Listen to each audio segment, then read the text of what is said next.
We're in the Kufyud Ches Amid base at the top of the Amud in the Mishnah. Zakte like a Mishnah. Hamoitzi Zevel Rishus Rabim. Someone who takes Zevel out to the Rishus Rabim, meaning straw and hay, and they want it to get wet and stamped on. And then it will be good fertilizer.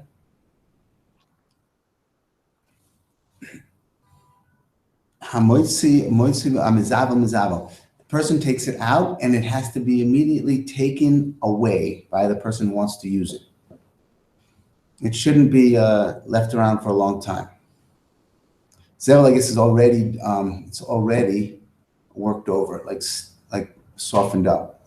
So the person is allowed to put already prepared Zevel fertilizer into the Shus Rabim as long as somebody that wants to use it will take it right away. But if nobody's going to take it right away, then he can't put it there.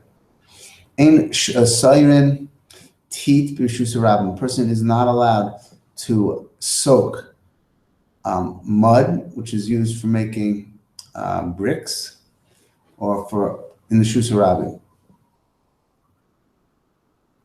There are some places that they let you soak for a long time to pile it up in one place, but you can't do it. Generally, Rashi says, "Ain," where we are in the Gemara, "Ain Sayrin Tit Mekaimois Yesh Shayrin Oiso Yomim Rabim." There are places where they would take this mud and they would let it sit there, soak for a long time. Soavu are piled up in makom echad in one place, but you're not supposed to let teat sit around the Shus Rabim for a long time. See, there not in the Shus Rabim. There are other places that you can let mud just sit around, but not in the Shus Rabim. The ain loibnim levanim. You can't take. They used to make bricks out of. They would take straw and hay. And they would be very wet, and then they would pile it. They would lay it out to the thickness of the bricks that they wanted, and then they would draw lines, like shesi ve'erev, meaning making the shape of the bricks and the size that they want, and then they would let it sit there, and then it would dry, and they would have bricks. You can't do that in the Shus Rabim, meaning laying out the wet straw, the wet type of cement type of material, sand and straw, for it to dry and to become bricks. You can mix the mud, like the teat is the mallet, is like the type of cement. You can mix it in the Shus Rabim as long as you're going to, like for building and for making things, as long as you're going to use it right away and take it away right away. But you're allowed to mix it there. But you're not allowed to mix. You can't mix the teat, the cement, which is used for making bricks there, though. Habayne Rishus Rabim, someone who's building something in the Rishus Rabim, like a wall, or he's building something. Maybe avonim. Maybe babani bani. The person brings the rocks, as long as the person building is right there ready to take the rocks and use them, and they won't just bring the rocks and put them down and let them sit there for a long time. They'll be used right away. The hizik mishalamashi hizik. So this is the Tanakama. If the boina, after taking the rocks, if he does damage with them, so the boina has to pay for the damage because he was the last one to be holding them, and whoever's the last one to be holding, he's the one who has to pay for the damage. Rabbi Shimon Gamliel Omer, Af misaken hu es melachto lifnei shloshim yom. That a person not only can he doesn't have to just bring the materials to do the building and then use it right away. He can bring all the materials, and even though he's not going to be using it right away, he can bring it 30 days early and let it be sitting there in the Shus Rabim. And Rashi says where we are on the Gemara down about 5-6 lines, Misakin, he can prepare all the materials for building in Yishus Rabbim. And then if somebody gets hurt, he won't even be chayiv for, Rashi says, Misakin, Mizamen, B'Yishus Rabbim, he can prepare it all in Yishus Rabbim for doing the work that he has to do. And he said, Mamash, 30 days early. And he won't even be chayiv if anyone gets hurt on it. Later, the Gemara says, Lema, that our Mishnah here, we see the Tanakhama and we see the Rebbe Shimon Gamliel, two Manda Omrim of our Mishnah.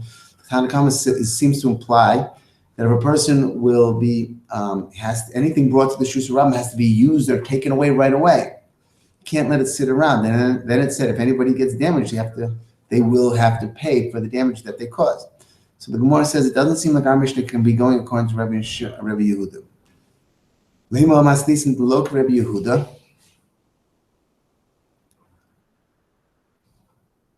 The time we learn in the Brisa, Rebbe Yehuda Omer, B'shas hoitzos zevalim, Adam moitzi zvala l'Yishus Rabbim v'tzoyvroi.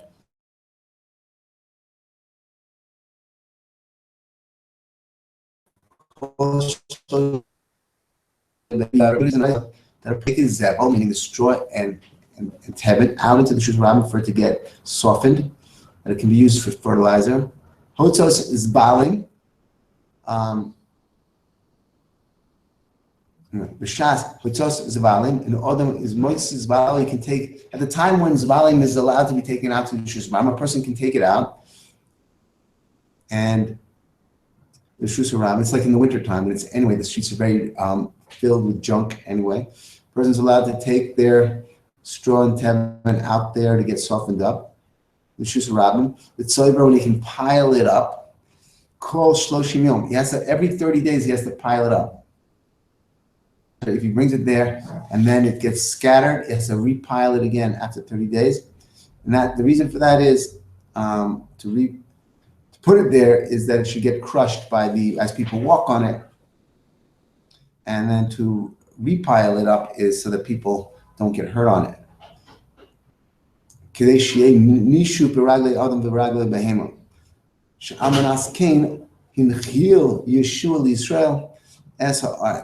That because this is one of the conditions when Yeshua brought the Klal Yisrael into the land, Eretz Yisrael, one of the conditions was that people should not be makbid if people put their straw and cash in the streets during the wintertime to be used as fertilizer for their agricultural needs, for their fertilizing their fields.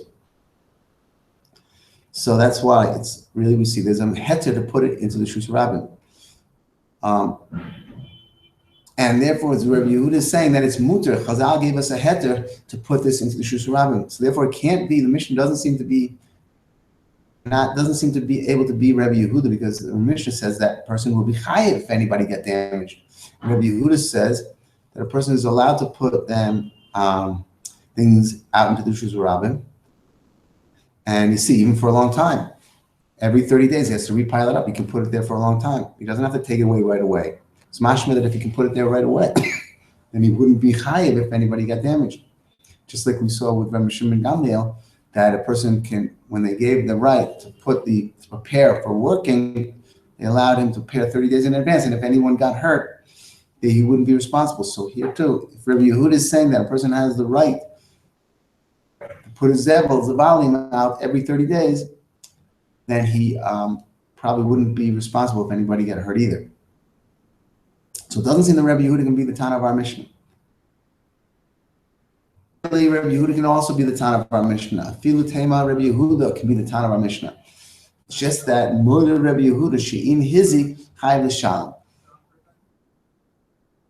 is that you're allowed to put the your zbalim out into the Shus Rabbim, and you have to repile it every 30 days.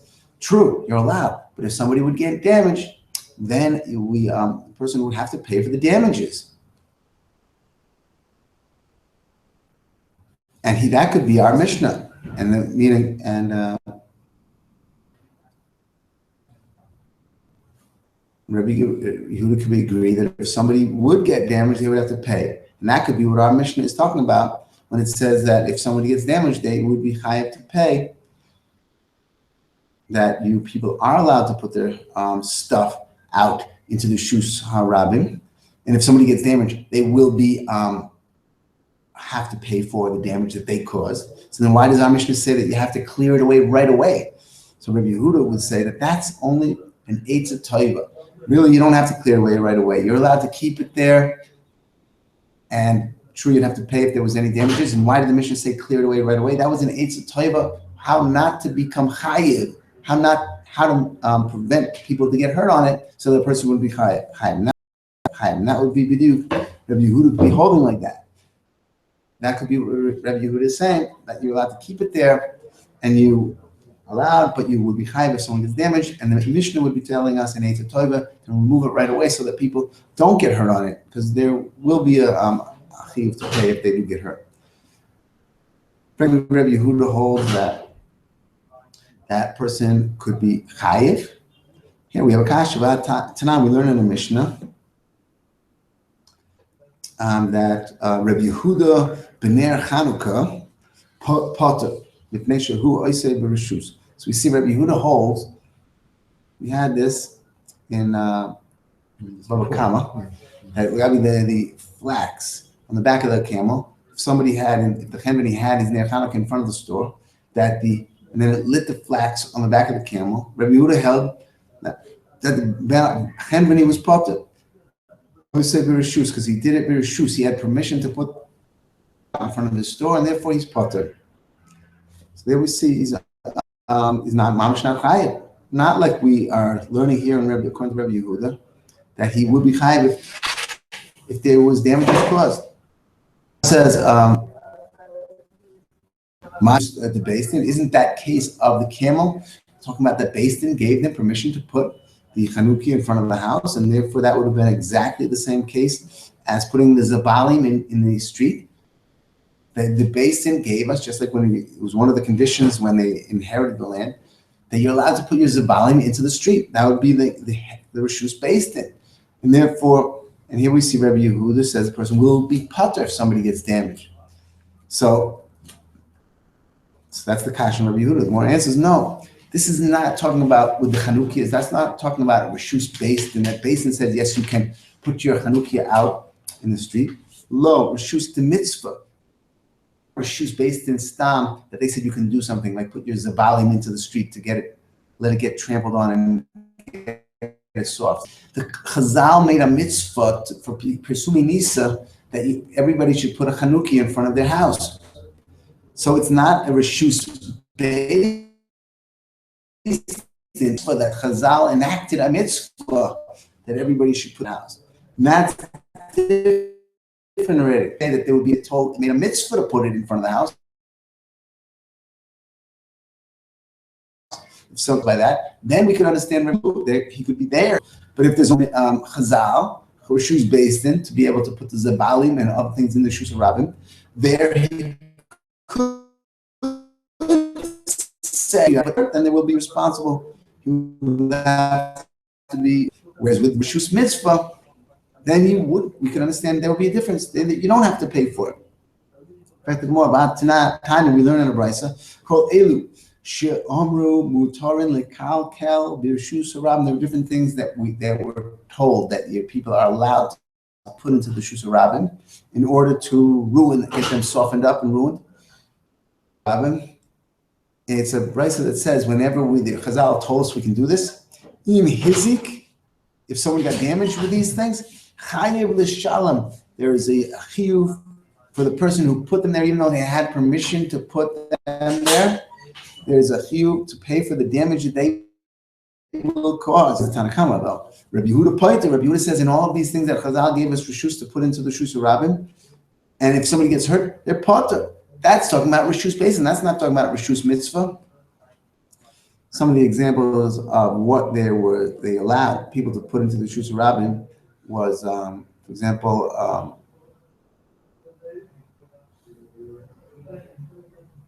like this case, put the Zabalim in the Shus HaRabim, or to put to open up their like biyuv, their old water, and to allow their old water to flow into Shus HaRabim, or to shovel out their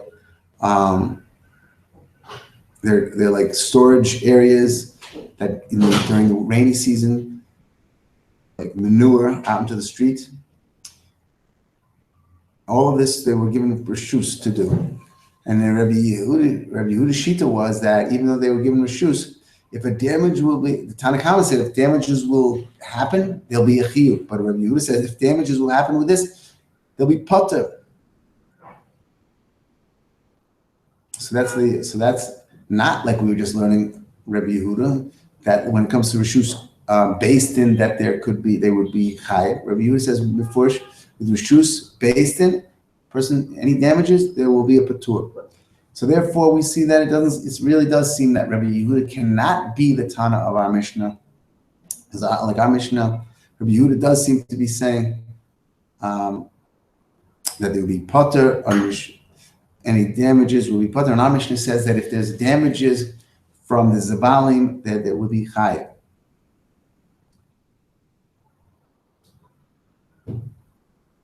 Right. So Ela Mechvarta Masnisin Delok Rabbi Yehuda. That's what we come out. Omar Abaye, Rabbi Yehuda, the Rabbi Shimon ben Gamliel, Rabbi Shimon Kulahus Viralahu. All of them are holding that anything that the Chazal, that the Beis Din allows us to do, we will be potter if anybody gets damaged. Kol Makam Shenosnu Lo Chachamim Reshus, the Hizik potter. That's their shita. Anytime Chazal, Chachamim gave us reshus to do something and somebody got damaged because of it, the person who caused the damage was potter.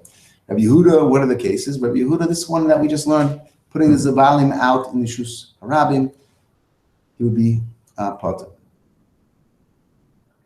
Hada Amram, Rabbi Shimon Gamliel, what is his case? The Tanan, we learn in the Mishnah, Rabbi Shimon Gamliel Omer, Af Mesakin Hu Es Malachto Lifnei Shloshim Yom. That in our Mishnah, where Rabbi Shimon Gamliel said, even to put out make preparations for doing work in the Shus Harabim, he's allowed to put his equipment there 30 days before, and if anybody would get hurt, he'll be potter. That's what Rashi was telling us. The Mishnah told us that Rabbi Shimon Gamliel Omer Af Misakin Hu Es Malachto Lifnei Shloshim Yom, and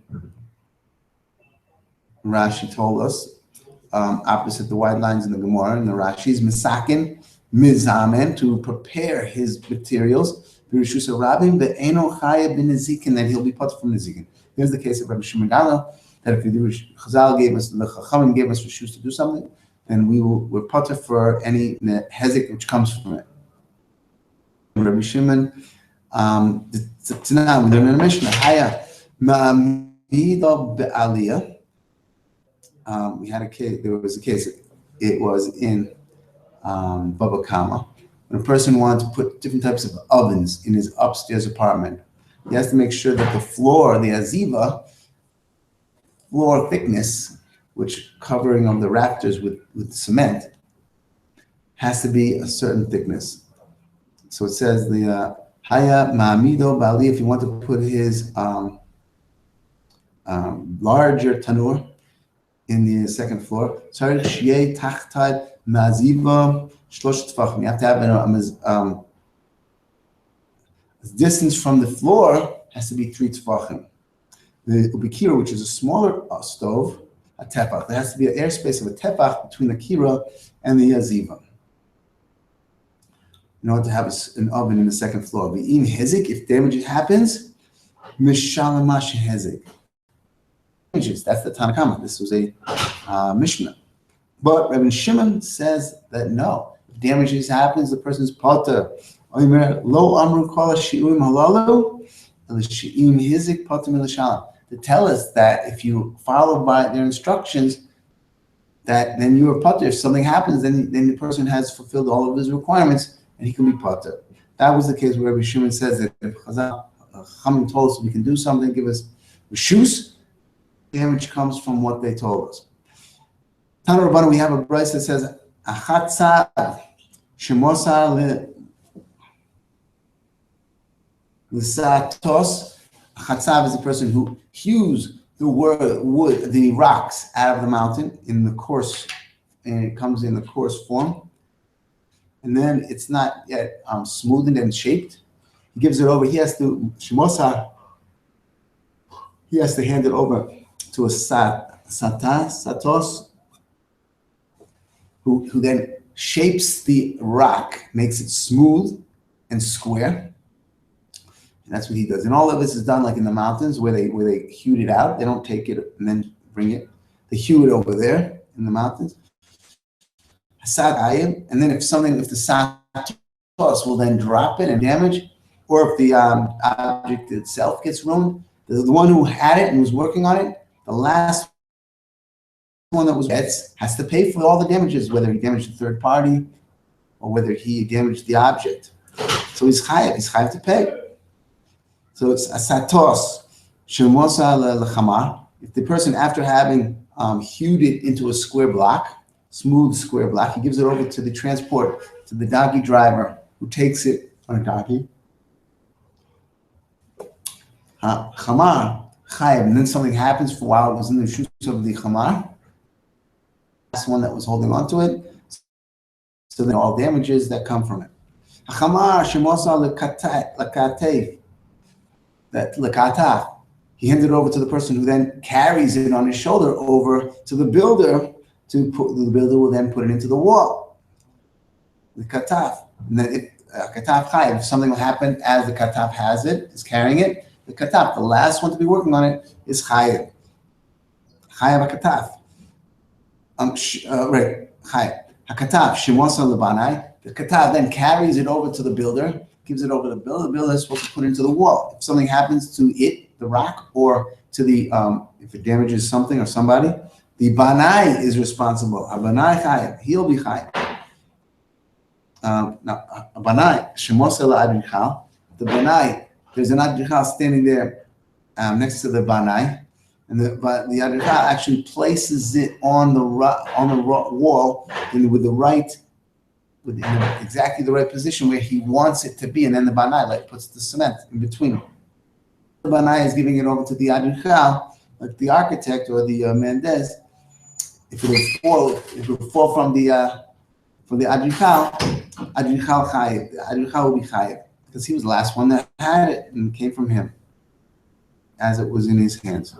Kulon shenichu even al hadimus, and after. The rock will be put on the wall, on the dimus maybe means the structure, on the form, and then if it will then slip off, then all of them will be chayav equally for the damage. V'imaniach even ala dimus,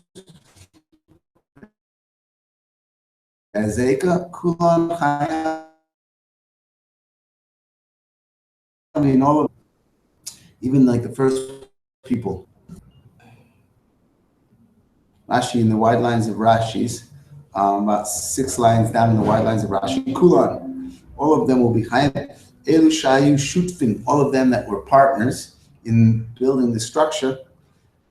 Shutfin malacha achas, anyone that was partners in one malacha, in one job, one project.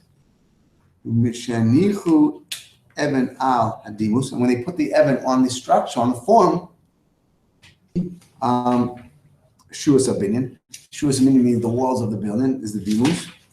So nofla, then it slipped and fell off. So the hezegan caused damage. Hoyel v'lav koicho the adrichal, since it wasn't the direct koyach coming from the direct hands of the adrichal, it had already been placed down and then it was slipping off of where it was placed. It wasn't the koicho, so therefore the adrichal alone won't be responsible. After he had put it down, it fell. You can't mechayev him because to say that it was his arrows that he shot. Would we be chayev? Then kulon chayev. Then all of this project will be chayev.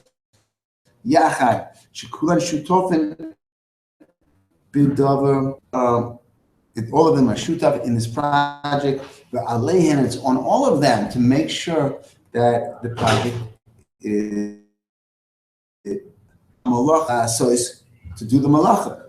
The kiblu achrayus hanezik yachan, and they were makabel the achrayus for any nezik on this project together.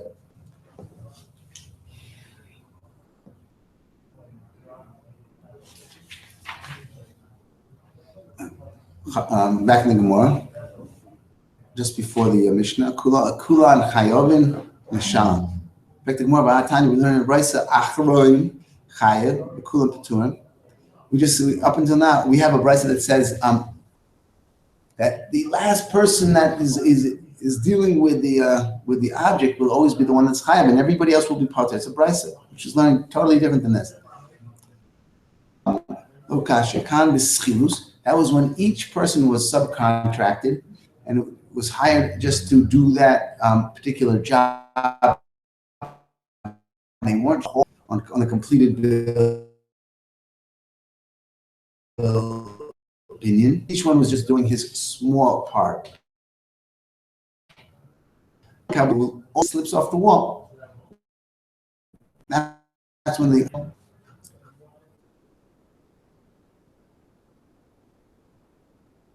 will be all held. Since no one person can be held, Giri delay his arrows, the arrow that he shot personally. Therefore, they all then become their relationship as shutofim then will apply itself, and they'll all be responsible to pay. So, like a Mishnah, shtei ginois, zu al gav zu. You have different levels of land, like a step.